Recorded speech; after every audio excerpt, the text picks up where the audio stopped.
The stars had always been silent. For thousands of years, humanity looked up at the night sky and wondered if they were alone. On the morning of March 15, 2157, they received their answer. Admiral Park Jisoo stood on the bridge of the orbital station Genesis, her hands clasped behind her back as she stared at the tactical display. The screen showed 10,000 red dots arranged in perfect formation just beyond Mars. Each dot represented an alien warship. Each warship was larger than anything humanity had ever built. "They're not responding to our communications," said Lieutenant Kong Doha, his fingers moving across his console. "We've tried every frequency, every language pattern we can think of." Park Jisoo nodded slowly. She had expected this. When the alien fleet first appeared 3 days ago, emerging from some kind of fold in space itself, she had felt a cold certainty settle in her stomach. These beings had not traveled across the stars to talk. The message came 30 minutes later. It appeared on every screen on Earth, every phone, every computer, every display panel. The face that spoke was not human. It had gray skin stretched tight over a skull that was too long, too narrow. 4 arms folded across its chest. Its eyes were black pools that reflected no light. "I am the arbiter of the Velrun Dominion," the creature said. Its voice was deep and slow, each word pronounced with careful precision. "Your world has been selected for integration into our empire. You will surrender all military assets and present your leaders for processing. Resistance is not recommended. We have done this 400 times. We have never failed." The transmission ended. Park Jisoo looked at her crew. Some of them were crying. Others stood frozen, unable to process what they had just seen. She understood their fear. She felt it too, burning in her chest like a cold fire. "Battle stations," she said quietly. "If they want Earth, they'll have to take it." The battle lasted 11 minutes. Park Jisoo watched as gravity beams tore through her fleet like paper. Ships that had taken years to build simply came apart, their hulls crumpling inward as invisible forces crushed them. The Genesis shook as a beam passed close by, and she grabbed the railing to steady herself. "All orbital stations are gone," Doha reported, his voice shaking. "The fleet? Admiral, the fleet is destroyed." On the tactical display, the blue dots representing human ships winked out one by one. Park Jisoo counted them as they disappeared. Each dot was 1,000 lives. Each dot was someone's son, someone's daughter, someone's friend. "Get to the escape pods," she ordered. All hands abandoned station. She was the last to leave. As the pod ejected into space, she watched the Genesis break apart behind her. Pieces of the station, glowing orange with heat, tumbled slowly toward Earth. In the distance, the Velrun fleet moved forward like a tide that could not be stopped. On Earth, Defense Minister Cho Mai-rae watched the same destruction from a bunker deep beneath the mountains of Gangwon Province. She was a small woman, with gray hair and sharp eyes that had seen too many wars. But she had never seen anything like this. "They're landing troops in every major city," her aide reported. "Seoul, Tokyo, New York, London, Beijing. We're receiving reports of ground forces establishing control points." Cho Mai-rae said nothing. She watched the screens showing alien soldiers marching through the streets of her homeland. They were tall, these Velruns, nearly 8 feet, with 4 arms and bodies covered in natural armor that looked like stone. They moved slowly, but with absolute confidence. Why wouldn't they be confident? They had just destroyed humanity's entire space fleet in less time than it took to eat. Breakfast. The Arbiter's face appeared on the screens again. "The conquest of Earth is complete," he announced. "Your military forces have been neutralized.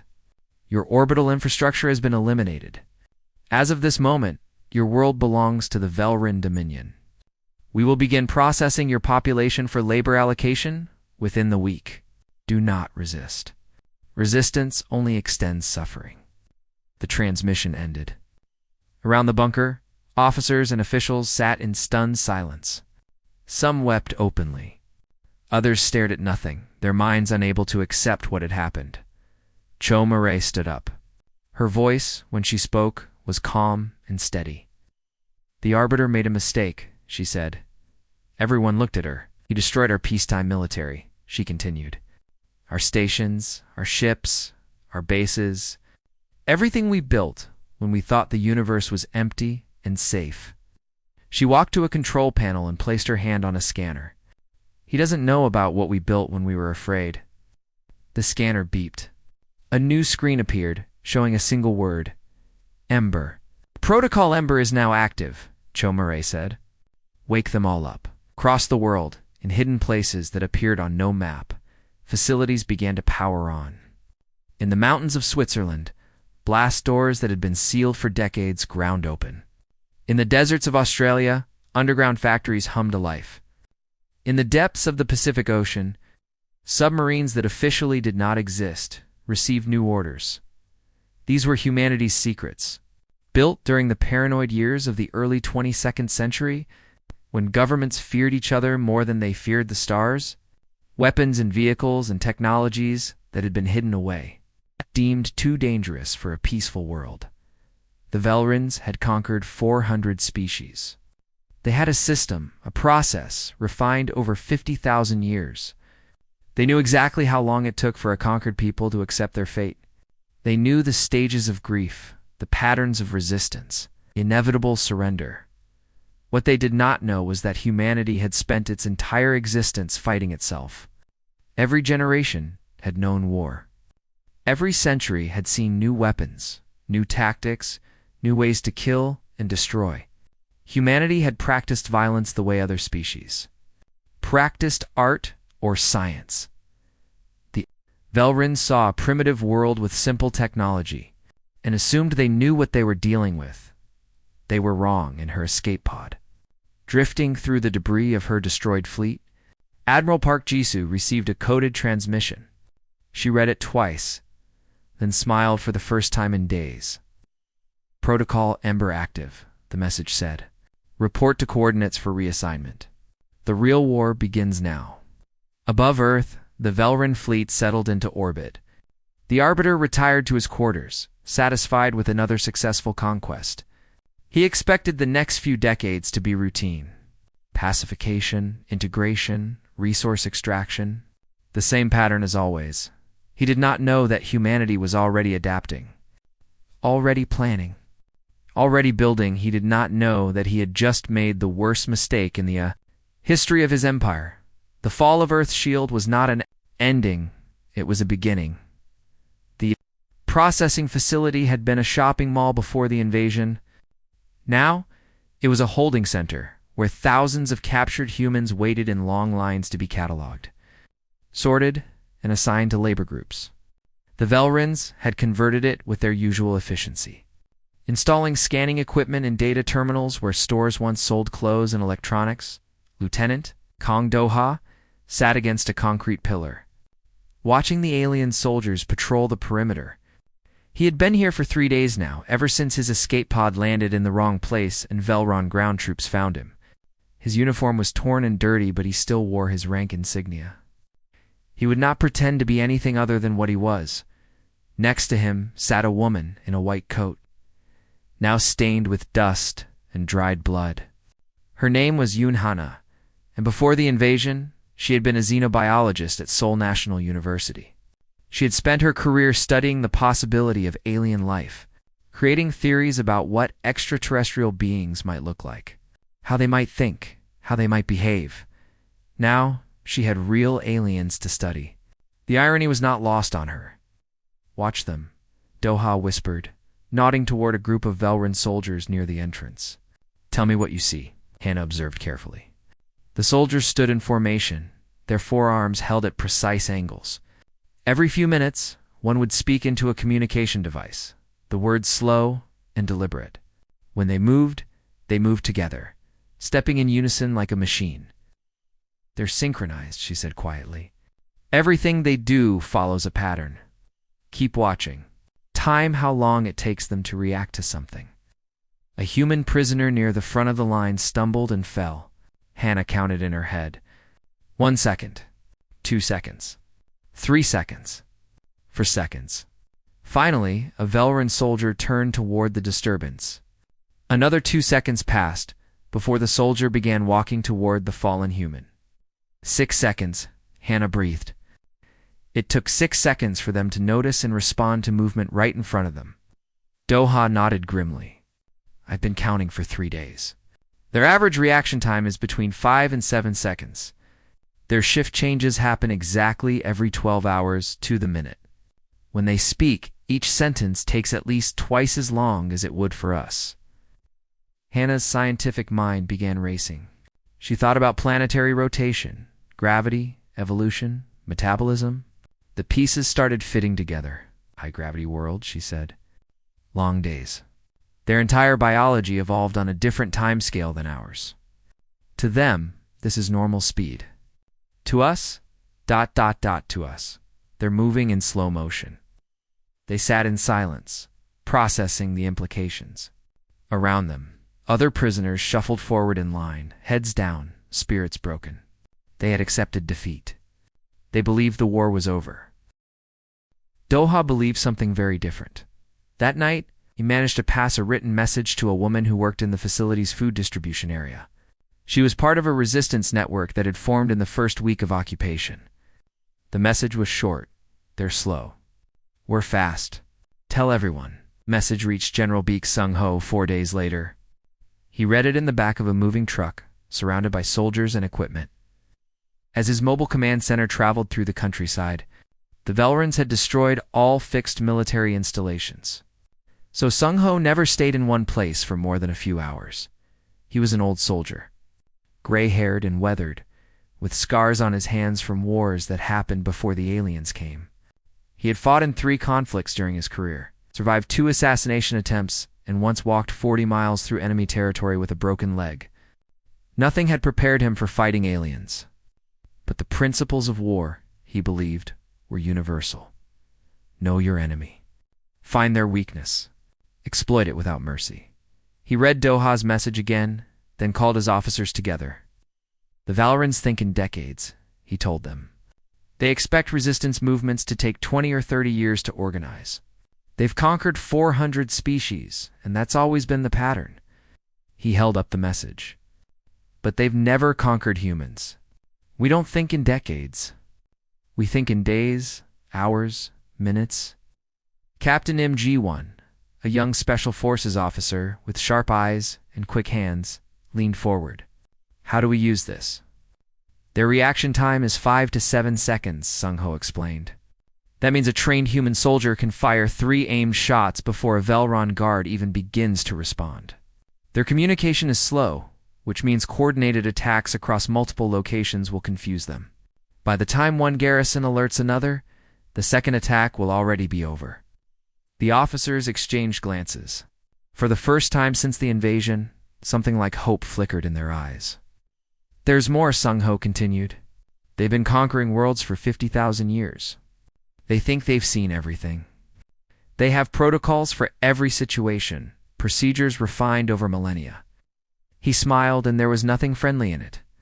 But they've never faced a species that changes tactics faster than they can process information. We're going to show them something new every single day. By the time they figure out how to counter one strategy, we'll have moved on to 5 others. Over the following weeks, the resistance grew. It spread through whispered conversations, coded messages, and signals hidden in plain sight. Humans who had seemed defeated began to watch their occupiers with new eyes. They noticed the slow movements, the predictable patterns, the long pauses between actions. In a university basement in Busan, Professor Song Yoonji gathered a team of engineers and scientists. They had captured a Velron weapon during a small skirmish, a gravity lance that could crush steel with invisible force. Yoonji took it apart piece by piece, studying every component. This technology is thousands of years beyond us, she told her team. By Valran standards, it took them 8,000 years to develop. She held up a circuit board that glowed with strange light. We have 6 months to understand it, improve it, and mass-produce it. Can we do that?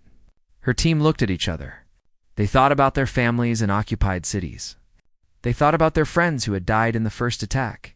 They thought about what the Velrans planned to do with humanity. We can do it in 4, one of them said. Across the world, similar scenes played out. Hidden laboratories worked around the clock, studying stolen technology. Training camps taught soldiers how to exploit Velrun weaknesses. Intelligence networks mapped enemy positions and patterns. The Velruns noticed that resistance was organizing faster than expected. They sent reports to the Arbiter, expressing mild concern. The Arbiter dismissed these concerns. 400 conquests had taught him that primitive species always struggled at first. They always accepted their fate eventually. What he did not understand was that humans were not struggling. They were preparing, and they were moving at a speed his empire had never imagined possible. 6 months after the invasion, the Velrun regional commander stood in his headquarters in what had once been the city of Tokyo. His name was Overseer Velthan, and he had managed the pacification of 37 worlds during his long career. He considered himself an expert in conquered species, but the reports on his desk troubled him. 17 attacks in the last rotation, his aide reported. Coordinated strikes across 6 continents. Our garrison at location 447 was completely destroyed. No survivors. Velthan studied the tactical data with growing unease. The attacks were not random. They targeted supply lines, communication nodes, isolated outposts. Each strike happened at the exact moment when Velrun defenses were weakest, as if the humans could predict patrol patterns with perfect accuracy.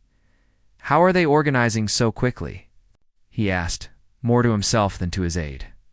The standard pacification timeline predicts minimal organized resistance for at least 15 cycles. We are only at cycle half. His aide had no answer. Neither did Velthan. 3,000 kilometers away. In an underground facility beneath Jeju Island, Professor Song Yoonji held up a device that looked like a Velrun gravity lance, but was half the size and twice as powerful. "We did it," she said, her voice thick with exhaustion and triumph. Not just reverse-engineered improved. Her team gathered around, staring at the weapon with tired eyes that still managed to shine with pride. They had worked 20-hour days for 4 months. They had survived 3 Velrun raids on their facility, relocating twice to new hidden locations. 2 of their colleagues had died protecting the research. The Velrun version requires a power cell the size of a car engine, Yoonji explained. Ours uses a cell the size of a fist.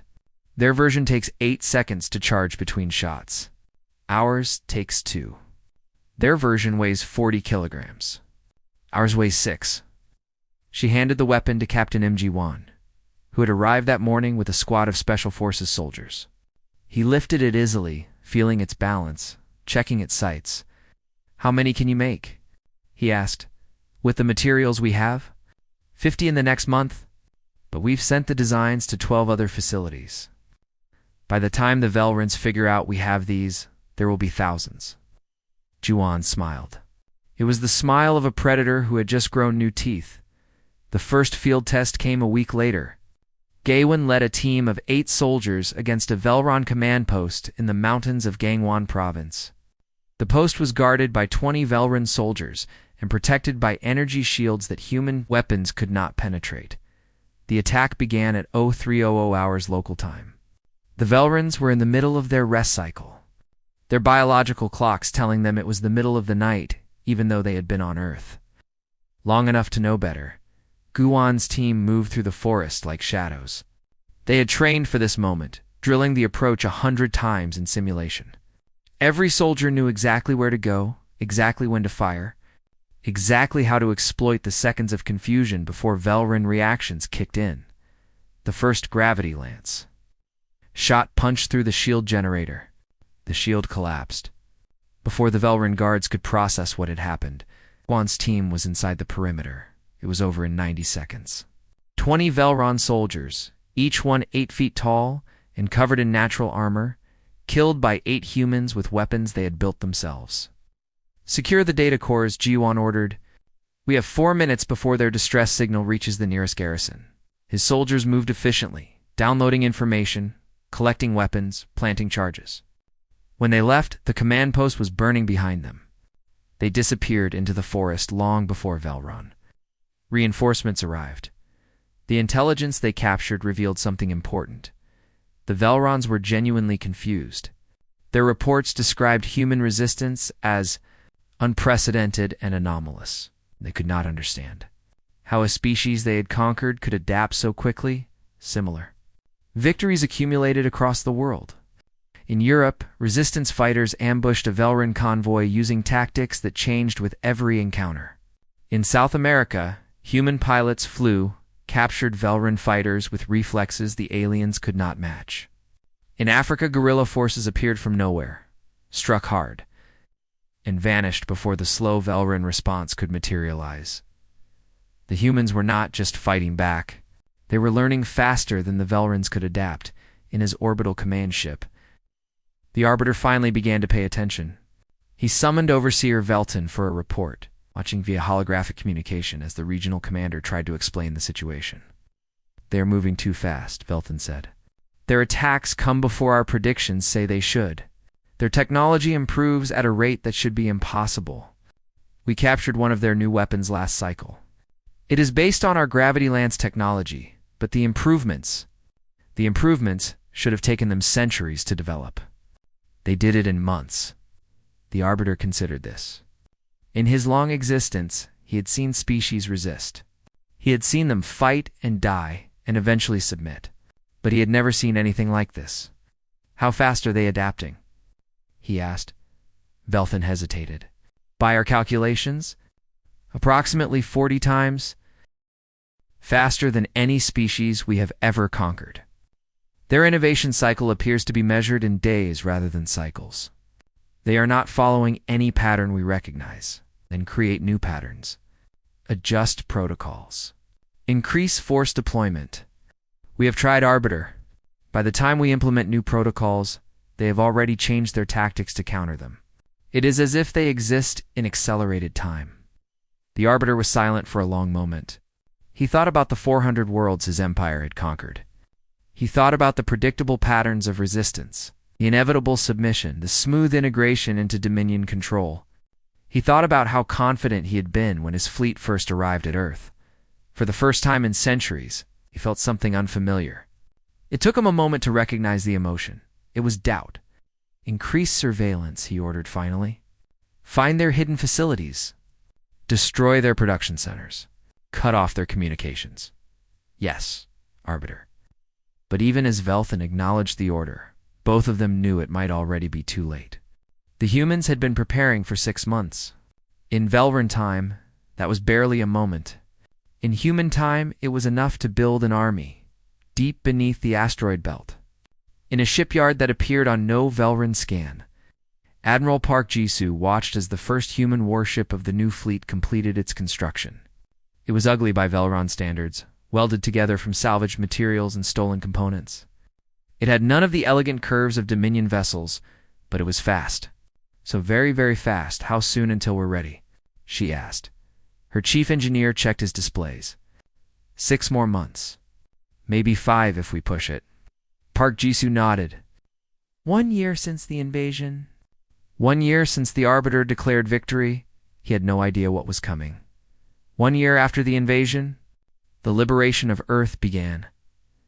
Admiral Park Jisoo stood on the bridge of the battleship Fury, watching the tactical display as her fleet emerged from the shadow of Mars. The fleet was not large by Velrun standards, only 300 ships. But these were not the fragile peacetime vessels that had fallen in the first attack. These were warships built for one purpose, to move faster than the enemy could think. Okay. "All ships reporting ready," her communications officer announced. "Operation Monsoon is go." Park Jisoo felt the weight of the moment pressing down on her. 1 year ago, she had watched helplessly as the Velrun fleet destroyed everything humanity had built in space. She had floated in an escape pod, surrounded by the debris of her command. Certain that humanity's future would be one of slavery and submission, she had been wrong. Humanity had not submitted. Humanity had adapted. "Signal the fleet," she said. "Maximum acceleration. We hit them before they know we're coming." The Velrun defensive fleet detected the approaching human ships 6 hours before projected intercept. The Velrun commander, a veteran of dozens of space battles, calmly ordered his vessels into defensive formation. He had plenty of time to prepare. By his calculations, The human fleet would arrive in approximately 6 hours. The human fleet arrived in 40 minutes. Pilot Oh Tae-young led the first wave of fighters. Small craft designed for speed above all else. His ship vibrated around him as the engines pushed past every safety limit. On his tactical display, the Velrun fleet appeared as a cluster of targets, still moving into formation, still preparing for a battle that had already begun. "Engage at will," came the order over his radio. "Make them chase shadows." Tae-young's wing dove toward the nearest Velrun cruiser. The alien ship's guns tracked them slowly, too slowly, always firing at where the human fighters had been rather than where they were. Tae-young launched his missiles at point-blank range, watching them slam into the cruiser's engine section before pulling into a turn that would have killed a Velrun pilot from the G-forces alone. Human bodies were not stronger than Velrun bodies. In many ways, they were weaker, but they were faster. They could tolerate acceleration that would leave a Velrun unconscious.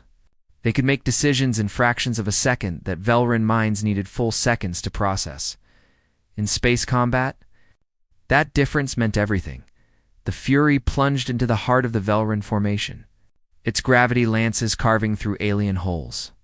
Park Ji-soo watched the tactical display with fierce concentration, issuing orders in a rapid stream that her crew executed instantly. Turn, fire, evade, target, fire again. The rhythm of battle flowed through her like music. On the Velrun flagship, the enemy commander watched in growing horror as his fleet came apart. His ships could not track targets that moved so fast. His guns could not lead targets that changed direction so quickly. His orders, sent through proper channels at proper speed, arrived too late to matter. "This is impossible," he transmitted to the Arbiter. "They are everywhere at once. We cannot predict their movements. We cannot respond fast enough. Arbiter, they are faster than anything we have ever faced." The Arbiter, watching from his command ship in high orbit, did not respond. He was too busy staring at his own tactical display, trying to understand how a species he had conquered 1 year ago was now destroying his fleet in real time. On Earth's surface, the ground offensive began simultaneously. Colonel Shin Yuna coordinated attacks across 200 cities from a mobile command center that moved every 30 minutes. She had spent the last 6 months building a network of resistance cells, each one trained to strike fast and disappear faster. Now that network activated all at once. In Seoul, 1,000 fighters emerged from hiding to assault the main Velrun garrison. In Tokyo, sabotage teams destroyed communication relays while strike forces hit ammunition depots. In New York, Paris, Sydney, Cairo, and 100 other cities, humans who had pretended to be broken suddenly remembered how to fight. The Velruns had planned for resistance. They had protocols for urban combat, procedures for suppressing uprisings, systems for maintaining control. All of these systems assumed a certain speed of response, a certain pace of events. That assumption was now fatally wrong. Lieutenant Kong Do-ha led a squad through the streets of Seoul toward the processing facility where he had been held prisoner. He had escaped 3 months ago, rescued by resistance fighters who moved through the city like ghosts. Now he was coming back, and he was not coming back alone. The facility's Velrun guards saw the attacking force coming. They began to move into defensive positions, reaching for weapons, opening communications to call for reinforcement. They were still doing these things when Do-ha's squad reached the gates. "Breach and clear," Do-ha ordered. "Watch your corners. Move fast." His soldiers flowed through the facility like water, too quick for Velrun eyes to track. Guards who tried to fight found themselves facing enemies who had already passed them. Guards who tried to flee found the exits blocked before they could reach them. In 3 minutes, the facility was secure. The human prisoners inside, thousands of them, looked up in confusion and then in joy as their liberators opened the cell doors. "It's over," Do-ha told them. "We're taking Earth back." In orbit, the battle reached its climax. The Velrun defensive fleet had been reduced by half, then by 3/4. The remaining ships tried to retreat toward the Arbiter's command vessel, but the human fleet was too fast. It surrounded them, cut off their escape routes, picked them off one by one. Admiral Park Ji-soo, watched the last Velron cruiser explode, its hull crumpling under gravity lance fire. The tactical display, which had been covered in red enemy markers an hour ago, now showed only blue. Earth orbit is clear, her tactical officer reported. The defensive fleet is destroyed. Park Jisoo allowed herself one moment of satisfaction. Then she focused on the remaining target, the Arbiter's command ship, still hovering in high orbit, protected by its personal guard. All ships, form up on my position, she ordered. We're not done yet. In his command center, the Arbiter stood in shock. His guards surrounded him, weapons ready, but there was fear in their movements. They had seen what happened to the fleet. They knew what was coming. How? The Arbiter whispered to himself. We conquered them. We destroyed their military. We controlled their planet.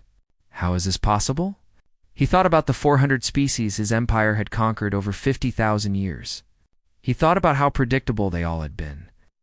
How their resistance had always followed the same patterns. They had always eventually submitted. He had assumed humans would be the same. He had declared victory after 3 days. He had never imagined that a conquered species could rise so quickly, learn so fast. Fight so hard, he understood now, too late. The truth about humanity, they had spent their entire existence fighting each other. Every generation had known war. Every century had produced new weapons, new tactics, new ways to survive. They had never stopped competing, never stopped adapting, never stopped evolving. The Velrons had conquered 400 peaceful species who had forgotten how to fight. Humanity had never been peaceful. Humanity had never forgotten. And now humanity was coming for him. The first human boarding craft, attached to the Arbiter's ship 6 minutes later. The assault began immediately. The Arbiter had 400 guards, highly trained, heavily armed, loyal unto death. The human boarding team had 50 soldiers. It was not a fair fight. It was never going to be a fair fight. Some battles cannot be won with numbers or firepower or ancient experience. Some battles are won by those who move fastest. Sergeant Huang Minho moved through the corridors of the Arbiter's command ship with his squad of 12 soldiers. Emergency lights flickered red. Alarms wailed in frequencies designed for Velron hearing. The air smelled of smoke and melted metal. They had been fighting for 20 minutes, clearing deck after deck. The Velron guards fought with desperate courage, but they could not match human speed. By the time a Velron soldier raised his weapon to fire, Minho's team had already moved to cover, already returned fire, already advanced to the next position. Bridges ahead, Minho's point man reported. Heavy resistance at the entrance. At least 20 guards, Minho considered his options. His team was tired, running low on ammunition, operating deep in enemy territory. The smart move would be to wait for reinforcements. The careful move would be to fall back and let someone else handle the final assault. But Minho had not spent the last year hiding and planning and training just to be. Careful, flash grenades on my mark, he ordered. We go in fast and loud. Nobody stops until the Arbiter is down. Soldiers nodded. They were young, most of them, born in a world that had never known alien contact. They had watched their cities burn, their families scattered, their futures stolen. They had spent 12 months preparing for this moment. Mark. Light and sound erupted through the corridor. Minho was moving before the explosions faded, his boots pounding against the deck, his weapon up and ready. Behind him, his squad followed in perfect formation. A human tide that swept through the Velron defenders like wind through grass. It was over in 30 seconds. 20 Velron guards, the Arbiter's finest, lay still on the deck. Minho's team had taken 2 wounded, neither seriously. The bridge doors stood before them, thick metal designed to withstand anything. Minho pulled a breaching charge from his pack, attached it to the door frame, and stepped back. Fire in the hole. The explosion tore through the doors. Minho was through the gap before the smoke cleared, scanning for threats, identifying targets. He saw control consoles, display screens, cowering bridge crew, and there, standing at the center of the bridge, surrounded by the last of his personal guards, was the Arbiter himself. The alien leader looked different in person than he had in the surrender broadcast. Smaller, somehow. Less imposing. His forearms hung at his sides, and his black eyes held an emotion Minho had never expected to see in a conqueror fear. "Hold!" Minho ordered, and his soldiers stopped, weapons trained on the Velron guards. "Tell your men to stand down." The Arbiter stared at him. For a long moment, nobody moved. Then, slowly, the Velron leader raised one of his hands and made a gesture. His guards lowered their weapons and stepped away. "It is over," the Arbiter said. His voice was flat, defeated. "You have won." Minho felt a strange mix of emotions. Triumph, certainly. Relief that his people had survived.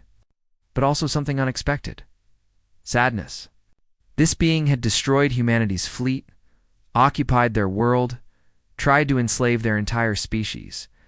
And now he stood here, broken and confused, unable to understand how everything had gone so wrong. "You declared victory after 3 days," Minho said. "You thought you knew us." "We conquered 400 species," the Arbiter replied. "We thought we knew all species. You didn't know us." The Arbiter was silent for a moment.